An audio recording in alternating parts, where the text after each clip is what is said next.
Well, a quick out of cycle, I figured I would do it as a public service, as I suspect there may be one or two or maybe 10, I don't know, people that follow my show or follow the podcast at cryptotalkradio.net and are coming from the Satama ecosystem.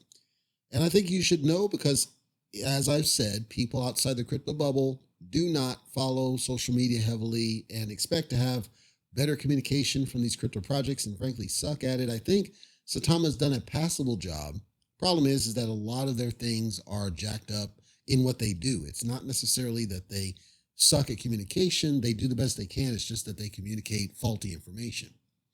The recent news, of course, is that Saitama will no longer be an LLC formed in the United States. The filing was submitted to the Commonwealth of Massachusetts, and they're moving the operations, the core operations, to Dubai. And they're forming a new LLC named Saitama Technology LLC. For those that are in the United States, I want to just set a couple things that may not be known, especially if you don't work in technology, but Dubai is very underrated in its technological awareness, kind of future state, where they push the envelope more than other countries is in technology. They are much more advanced than you might believe because the media does not celebrate them like I think they should. Dubai has a lot of wealthy people. Dubai has a lot of forward thinking people. Dubai has a lot of uniqueness. They're not necessarily held back by a lot of the nonsense that the United States tends to be.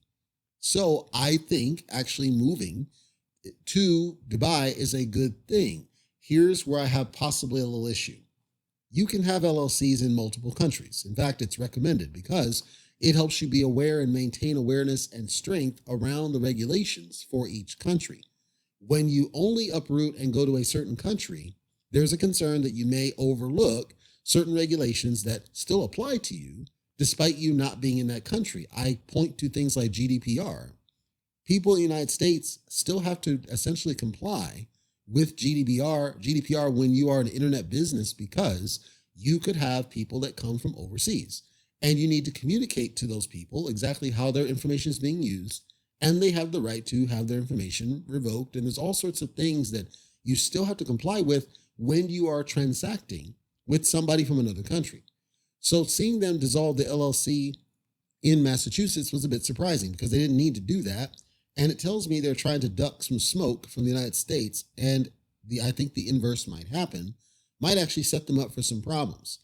I praise setting up an LLC in Dubai. I'm saying that I think they should have kept the LLC and just simply had a headquarters in Dubai, but kept the satellite LLC in the United States so you have direct awareness of the regulatory and you're following all the rules to make the United States happy, especially as we are changing the regulatory climate here in the United States. This is my opinion, seeing other companies try to do the same thing and struggle to do so. So, summary, I think it's good that they are setting up in Dubai because Dubai is very forward thinking and Dubai will help position them for success. So I'm not saying that it's a bad move, it's a good move.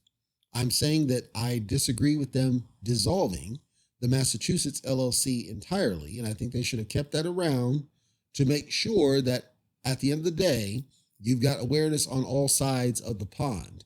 Now, where this goes, I can't say. I'm simply a messenger passing along the message for those that were not aware that this is changing and there will be a lot of good things coming out of it if they capitalize on it.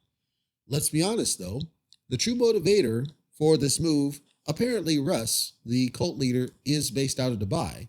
So it's closer for him.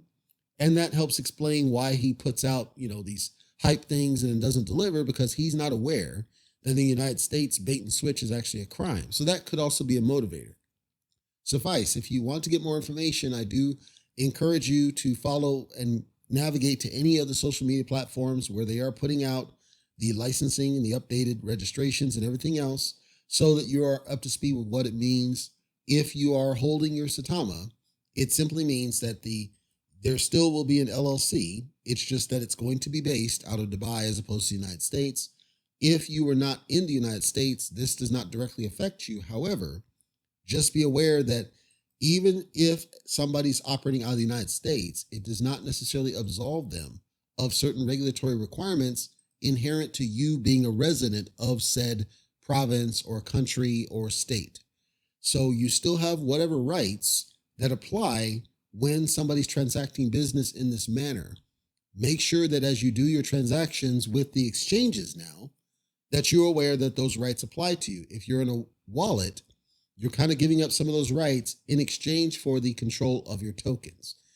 I'm saying I don't think it's a bad thing. I'm saying that I question their dissolving of the Massachusetts LLC entirely as potentially a slight risk, but the move to Dubai is actually a good thing that may help them long term because Dubai tends to embrace cryptocurrency.